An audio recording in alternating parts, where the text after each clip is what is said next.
কদিন ধরে পশ্চিমবঙ্গের নতুন বিজেপি সরকারের নেতাদের মুখে সঠিক ইতিহাস মনে রাখার আবশ্যকতা নিয়ে অনেক জ্ঞানগর্ভ কথা শোনা যাচ্ছে। বিজেপি নেতাদের ইতিহাস তত্ত্ব আলোচনার উপলক্ষ অবশ্য ছিল ২০ জুন তারিখে পশ্চিমবঙ্গ দিবস পালন এবং হিন্দু মহাসভা নেতা শ্যামাপ্রসাদ মুখোপাধ্যায়ের ঐতিহাসিক গুরুত্ব প্রতিষ্ঠা করা। কিন্তু দেখা যাচ্ছে সেই আলোচনাও নানা বিকৃতি, অর্ধসত্য আর অজ্ঞতার কাঁটায় জর্জরিত।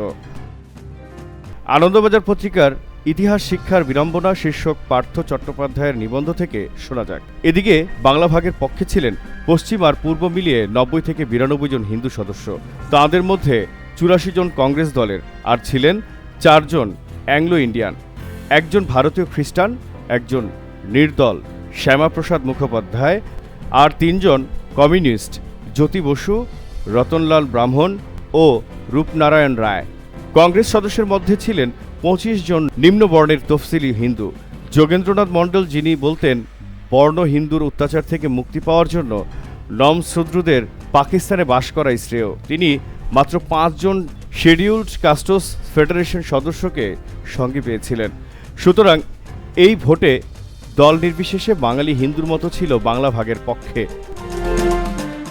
বাংলা ভাগের পক্ষে হিন্দুদের এই ঐক্যমত একদিনে তৈরি হয়নি। খোঁজ নিলে দেখা যাবে তার আগে অন্তত মাস ৬ ধরে একটি বঙ্গবিভাগ আন্দোলন দানা বাঁধছিল। বাংলা ভাগের দাবিতে প্রচার আর জনমত সৃষ্টির জন্য বেঙ্গল পার্টিশন লীগ নামে একটি সংগঠনও তৈরি হয়। মনে রাখতে হবে, এই সময় ভারত আর পাকিস্তান নামে দুটি স্বাধীন রাষ্ট্রের প্রস্তাব আদৌ ওঠেনি। আলোচনার কেন্দ্রবিন্দু ছিল ১৯৪৬ সালের ক্যাবিনেট মিশন প্ল্যান, যেখানে সুপারিশ করা হয় যে কেন্দ্রীয় সরকার শুধু বিদেশ নীতি, প্রতিরক্ষা, মুদ্রা ব্যবস্থা আর যোগাযোগ ব্যবস্থার তদারকি করবে। তার নিচে থাকবে ৩টি প্রাদেশিক গ্রুপ। প্রথমটিতে উত্তর, মধ্য ও দক্ষিণ ভারতের ৬টি হিন্দু সংখ্যাগরিষ্ঠ প্রদেশ, দ্বিতীয়টিতে পশ্চিমের ৪টি মুসলিম সংখ্যাগরিষ্ঠ প্রদেশ আর তৃতীয়টিতে বাংলা ও আসাম। প্রতিটি গ্রুপের জন্য স্বতন্ত্র সাংবিধানিক পরিষদ গঠিত হবে। এই সুপারিশ কার্যকর হলে বাংলার হিন্দুরা একটি মুসলিম নির্ধারিত সাংবিধানিক ব্যবস্থার কবলে পড়বে। এই আশঙ্কাতেই বাংলা ভাগের দাবি উঠেছিল। ১৯৪৭-এর ২০ ফেব্রুয়ারি ব্রিটিশ প্রধানমন্ত্রী ক্লেমেন্ট অ্যাটলি ঘোষণা করলেন যে ভারতের রাজনৈতিক দলগুলির সঙ্গে আলোচনার পরিণতি যাই হোক না কেন, ৩০ জুন ১৯৪৮-এর মধ্যে ব্রিটেন ভারত ছেড়ে চলে আসবে। এই ঘোষণার পরই বঙ্গবিভাগ আন্দোলন জোর কদমে এগোতে থাকে। ২২ ফেব্রুয়ারি শ্যামাপ্রসাদ মুখোপাধ্যায় একটি বিবৃতিতে বলেন, বাংলার হিন্দুদের দাবি করা উচিত যে ব্রিটিশ শাসকেরা যেন একটি শক্তিশালী কেন্দ্রীয় সরকারের হাতে ক্ষমতা অর্পণ করে, অন্যথায় একটি পৃথক সাংবিধানিক গ্রুপে থাকলে বাংলার হিন্দুরা স্থায়ী দাসত্বে বাধা পড়বে। সাংগঠনিক দিক দিয়ে বাংলার হিন্দু মহাসভা কিন্তু এই সময় খুবই দুর্বল অবস্থায় ছিল। ১৯৪৫-৪৬-এর নির্বাচনে ২৬টি অমুসলিম আসনে তারা কংগ্রেসের বিরুদ্ধে প্রার্থী দেয়, একজনও জেতেনি। পরে কলকাতা বিশ্ববিদ্যালয় আসন থেকে শ্যামাপ্রসাদ নির্দল হিসেবে বিনা প্রতিদ্বন্দ্বিতায় নির্বাচিত হন। ১৯৪৭ সালে গোটা মার্চ মাস জুড়ে প্রধানত কলকাতা, তার পার্শ্ববর্তী জেলা মেদিনীপুর, বর্ধমান, বাঁকুড়া আর বীরভূমে বাংলা ভাগের দাবিতে ১৫০-২০০ সভা হয়। দৈনিক যুগান্তর পত্রিকার পাতায় দেখা গেছে প্রতিদিন বিভিন্ন জেলার রাজনৈতিক দল, বার অ্যাসোসিয়েশন, সাংস্কৃতিক সংগঠন অথবা বিশিষ্ট ব্যক্তিদের ডাকা সভার খবর। এর মধ্যে কিছু ছিল বড় আকারের জনসভা। রাজনৈতিক উদ্যোগ ছিল জেলা স্তরের কংগ্রেস নেতাদের হাতে। সরকারি রিপোর্টে বঙ্গবিভাগের দাবিতে রাজনৈতিক দলের ডাকা ৭৬টি প্রকাশ্য সভার খবর পাওয়া যাচ্ছে। তার মধ্যে ৫৯টি কংগ্রেসের ডাকা, ১২টি হিন্দু মহাসভার আর ৫টি দুই দলের যৌথ উদ্যোগ। এই সময় বঙ্গবিভাগের দাবিতে একটি পিটিশন আন্দোলনও পরিচালনা করেন বাংলার কংগ্রেস নেতারা। কংগ্রেস সভাপতি জে.বি. কৃপালনীকে উদ্দেশ্য করে লিখিত এই পিটিশনগুলির ৭০% এসেছিল বর্ধমান ডিভিশনের জেলাগুলি থেকে। বস্তুত এই বিষয়ে কংগ্রেস আর হিন্দু মহাসভার মধ্যে মত পার্থক্য ছিল না, বরং যথেষ্ট সহযোগিতা ছিল। যেমন ১৫ মার্চ কলকাতার ইন্ডিয়ান অ্যাসোসিয়েশন হলে শ্যামাপ্রসাদের সভাপতিত্বে এক সভায় বক্তাদের মধ্যে ছিলেন মহারাজা শ্রীশচন্দ্র নন্দী ও অধ্যাপক শ্রীকুমার বন্দ্যোপাধ্যায়।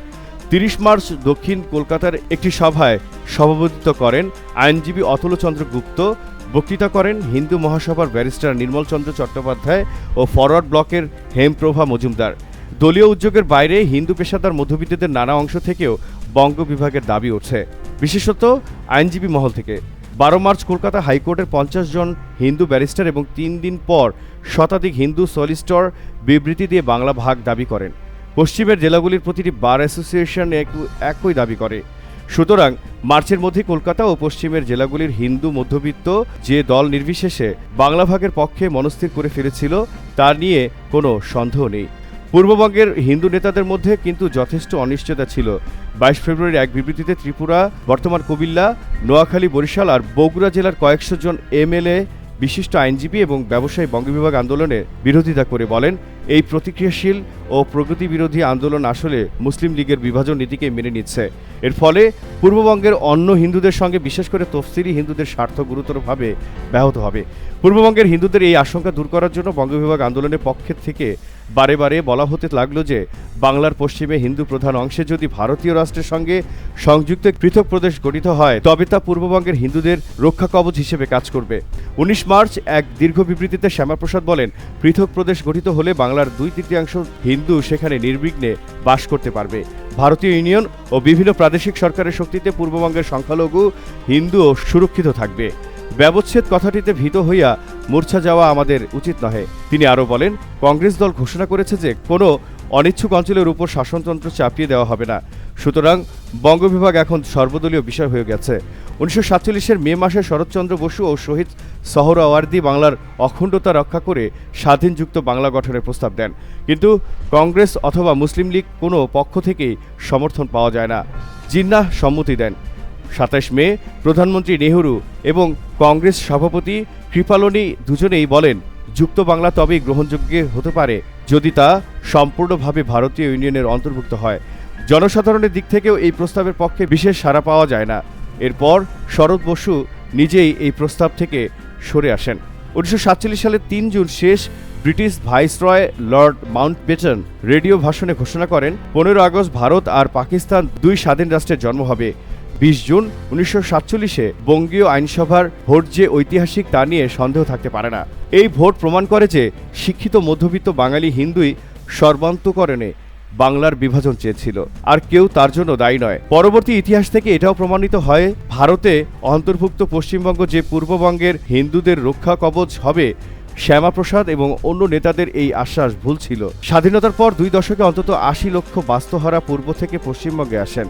তাদের মধ্যে একটা অংশ নানা মধ্যবিত্ত পেশা উপার্জনের ব্যবস্থা করে নেন, আর একটি অংশ কলকাতা আর শহরতলিতে জবরদখলকরণী স্থাপন করেন। আরও একটি অংশকে যেতে হয় ক্যাম্পে, দণ্ডকারণ্যে, আন্দামানে। এগুলিও সেই 20 জুনের ভোটের পরিণাম। সুতরাং ঐতিহাসিক হলেও সেই দিনটি ধুমধাম করে স্মরণ করা যোগ্য কিনা তা নিয়ে গুরুতর প্রশ্ন থেকে যায়। ইতিহাসের শিক্ষা প্রায়শই সরল হয় না। বাংলার জানালায় জহিরুল ইসলাম।